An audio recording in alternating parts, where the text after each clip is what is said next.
Thanks so much for joining us today, Therese. I've got an issue with accountants when they become licensed in that they have to set up a separate company and they're having some issues with branding, and I just wondered, as our marketing and communications manager at Licensing for Accountants, whether you might be able to help me with some ideas for them. Sure. I mean, it's an area that they may not have thought of, especially because there's many other things to consider with licensing, but branding and what their business model is and what it will be going forward is very important.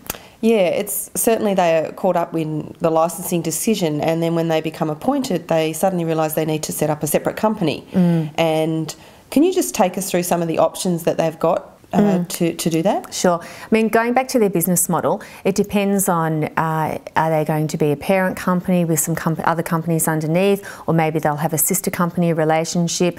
I guess you don't want it to be a daunting experience. If they've already got a logo and a business name, they may be able to, through a graphic designer, work on that. So a good example of just say a parent company is the Virgin brand, and how they've applied that with a similar look and feel to other companies such as Virgin Money, Virgin Australia, Virgin Mobile. So that's one approach. The other approach could be through the name. For example, if it was Bowler Accounting, you might also have a sister company which is Bowler Financial Planning. So Therese, another challenge that accountants have is the use of logos. They sometimes have their own logo, their professional body logo, their licensee logo, maybe several professional body logos. Have you got any suggestions on how to deal with that? Because it can get very busy on their documentation. Yes, and you really don't want it to be busy on documentation, and you want to make sure that your logo is the most prominent. So I believe that there is a requirement that if you display your licensee logo, it needs to be the same size. But if you've got a choice, when considering what you display, I would probably put the professional body logos above maybe the licensee logo in some instances.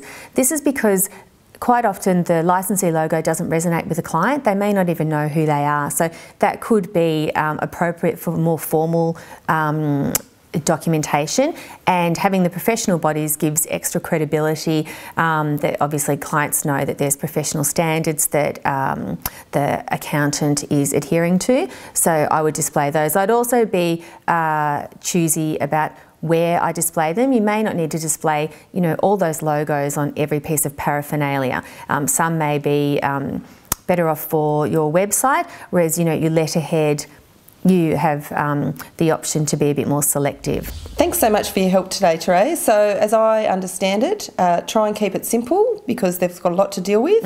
Look at either a parent company logo like the Virgin model or sister company logos, and be quite selective in which logos you use in terms of professional bodies, licensee logos. Yeah, and don't look at it as a daunting task because you may not have to reinvent the wheel. There's many opportunities to work with what you've already got, and make sure that you're communicating really clearly with your clients and not confusing them. Wonderful. Thanks for your help. Great. Thanks, Kath.